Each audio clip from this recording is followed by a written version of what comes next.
One of the things I wanted to talk a little bit about, at the risk of embarrassing you, I mean, reading your background, I mean, your leadership at CCSU has had a very, very significant impact. If I were to ask you what were the 3 or 4 statistics that you would give me, that you would say to me, Jim, these are among the things I am most proud of, what would they be? Well, from a statistical standpoint, and that translates into real people. Right. The thing I would have to say I'm most proud of is when I came here, the graduation rate, which is a number that all universities compute the same way and turn into the federal government in the same way, our graduation rate was 40%. That is, of all the full-time people that start in a given year, 6 years later, how many of them have a degree from that institution? Not from anywhere, but from that institution. And that was 40%, which was definitely on the low side, well below the median. Today, that's 57%, which is well above the median.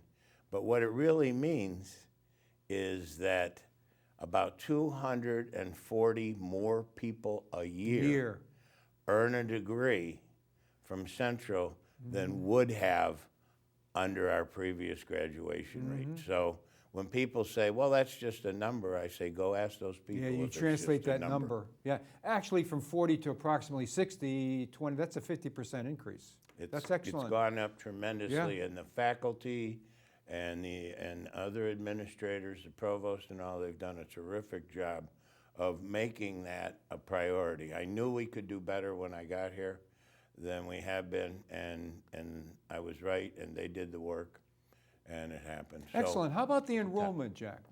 Point to point, when you came versus now. Enrollment is really just about the same. Sometimes it goes up a little, sometimes it goes down a little, but probably the biggest change in enrollment, which we've seen over the last couple of years, and that I think will really play out during the next few years, is that with the size of the high school graduating classes in Connecticut declining every year, they've declined for 3 years and they will for at least 10 more. Wow. And so therefore the number and percentage of college-going students is declining and will continue to decline. And so the fact that we've, over the last 3 years, maintained and in fact slightly increased our enrollment is attributable to a lot of work that people have done, for example, in raising the value of the endowment. To go back to, you asked about a number. Right. That number's gone from $18 million to $63 million. Wow, that is the amount impressive. of financial aid that we award to students has gone from, over 10 years, from 40-something million to 99 million. So as it gets more expensive, we're working harder to try to keep students accessible. And then the other thing is, we're doing more things and starting more programs that don't necessarily depend on the traditional 18-year-old student. More graduate programs. Right. Because that's not a finite number. That's not. But if you look at undergraduates, 92% of our students are from Connecticut. So when the Connecticut high school rate goes down, it becomes, we have to recruit more competitively, and we have to have more programs that appeal to people who aren't just the traditional 18-year-olds. 2 quick questions on that, Jack. Question number 1, for want of a better word, your judgment is point to point from when you came to now. The caliber of the high school student that is coming to you ready for college now, your comment would be?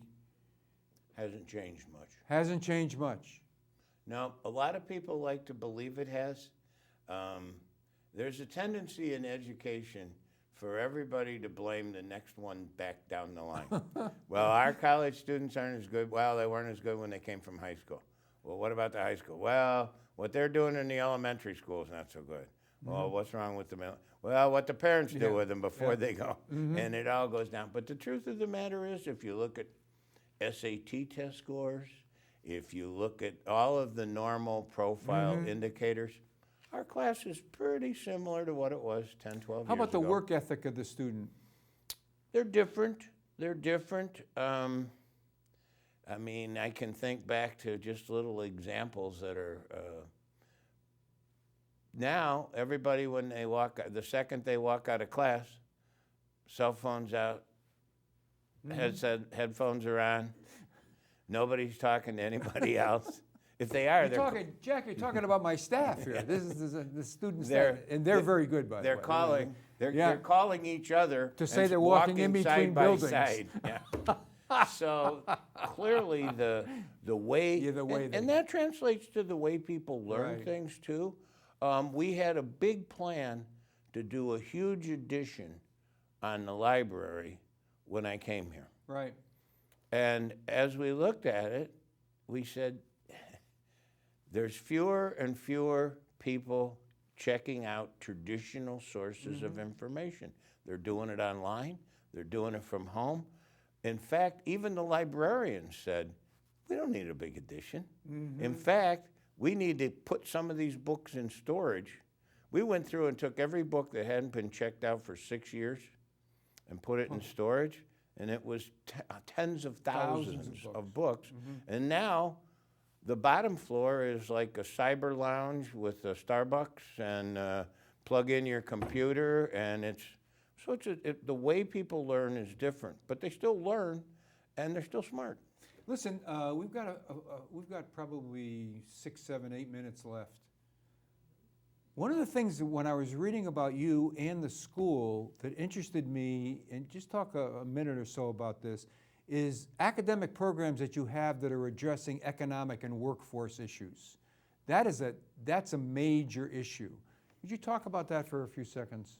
Well, it's one of the big items, Jim, that we look at when we introduce a new program. It needs to be something that's going to not only meet a student interest, but meet a state need. So we try very carefully to do that. Examples, we're in the process of starting a new doctoral degree program in nurse anesthesiology because in a few more years, you won't be able to practice with a master's degree.